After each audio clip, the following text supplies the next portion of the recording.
Աստվածաշնչյան հայտնություններ Զոյա Ասլանյան կամ Զոյա Ղարիբյան Հավատացյալ հովիվն ու գայլը Հովի գործն է պաշտպանել իր ոչխարներին տարբեր վտանգներից Եթե ձորն են ընկել դուրս բերել այնտեղից Եթե հիվանդացել են ուշադիր լինել, խնամել, բժշկել Բայց հովի ամենակարևոր գործը դա արոտավայրում արածող ոչխարներին գայլից պաշտպանելն է Նա պետք է անի անգամ իր կյանքը վտանգի տակ դնելով Անի այնպես, որ կարողանա փրկել բոլորին և նույնիսկ մի ոչխար անգամ գայլից չվնասվի Երբ գայլը հարձակվում է հոտի վրա ու հովիվը չի կարողանում պաշտպանել հոտը,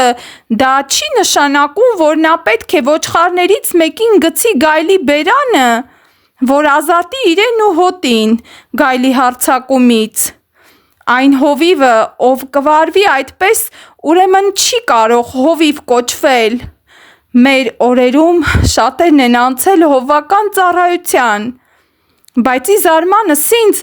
վերջերս հաճախ եմ լսում կամ ականատես լինում, թե ինչպես մեծ ու փոքր եկեղեցիներում հովիվները հեռացնում են մեղքի մեջ հայտնված արդեն եկեղեցու անդամներ քույր եղբայրներին, պատճառաբանելով, որ նրանք բռնված են դևերով ու պետք է նրանց հեռացնել եկեղեցուց, որ մյուսներին վնաս չլինի Այդպիսի մի իրավիճակի ես ականատես եմ եղել Մի մեծ ճանաչում ստացած եկեղեցու հովիվ կոնֆերանսի ժամանակ ծառայություն էր անում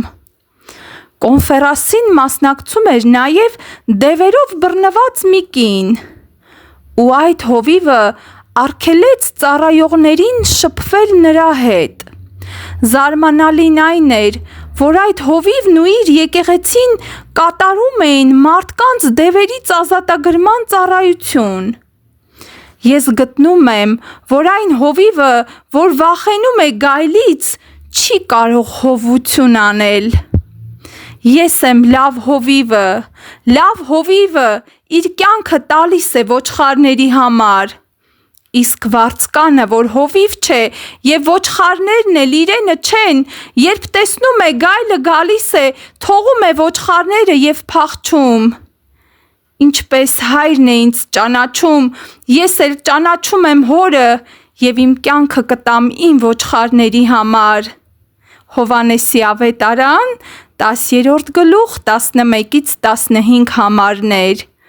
Այսինքն հովիվը իր կյանքը պետք է դնի եկեղեցու անդամների համար Եթե հովիվը իր կյանքի համար վախենալով զոհում է իր ոչխարներից մեկին, նշանակում է նա այլևս չի կարող այդ դերում լինել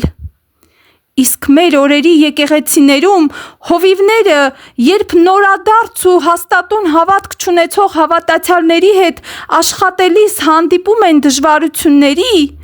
եկեղեցուց դուրս են անում ու գցում են գայլի բերանը Իսկ ինչ է մեզ ասում ու սովորեցնում Հիսուսը Ձեզանից ով է այն մարդը,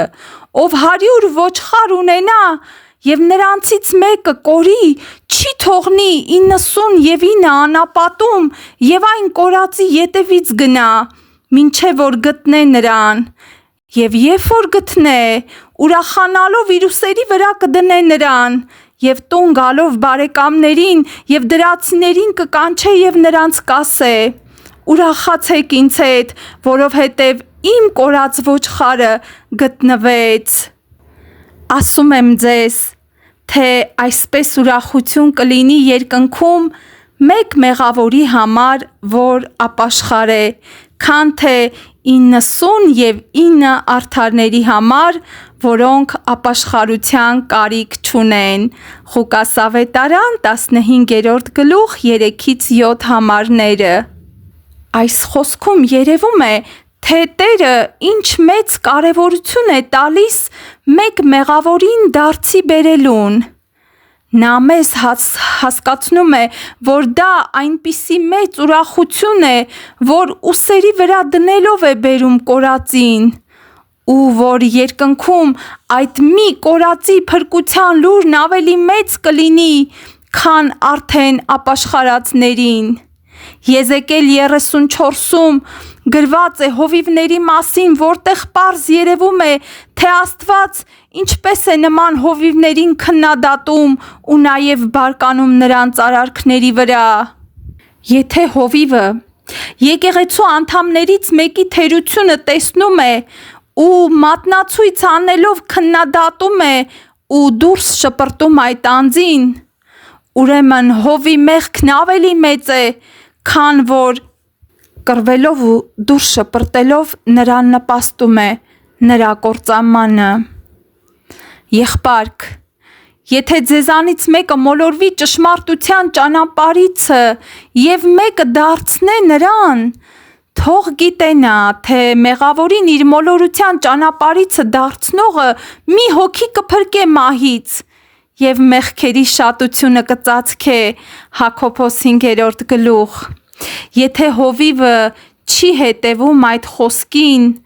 ուրեմն ինքն էլ մեղքի մեջ է ու մասնակցում է մեղքերի շատացմանը։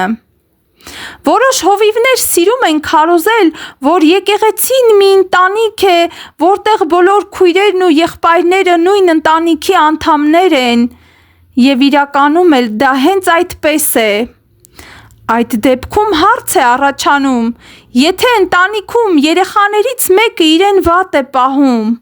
ծնողը նրան պիտի դուրս շպրտի։ Իհարկե ոչ։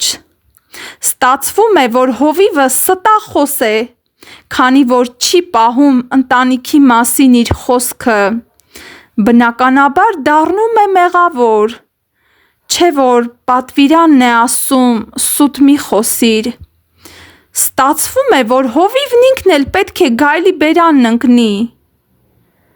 Այս հայտնությունը Սուրբ Հոգին է հղում բոլոր հովիվներին։ Տերն ուզում է, որ մենք լինենք անաչառ ու Հիսուսի նման բարի հովիվ։ Չէ որ Հիսուսը իմանալով, որ Հուդան իրեն պետք է մատնի, նրա ոտքերը նույնպես լվաց ու թույլ տվեց խորհրդավոր ընթրիքին մասնակցել։ Ինչքան ներող ու ողորմած է մեր Տերը։ Սովորենք մեր Տիրոջից սեր, բարություն, գթասրտություն, ողորմածություն։ Ձգտենք մեր ապրած կյանքով ու արարքներով ցույց տալ մեր ուսուցչին՝ Հիսուս Քրիստոսին։ Ամեն։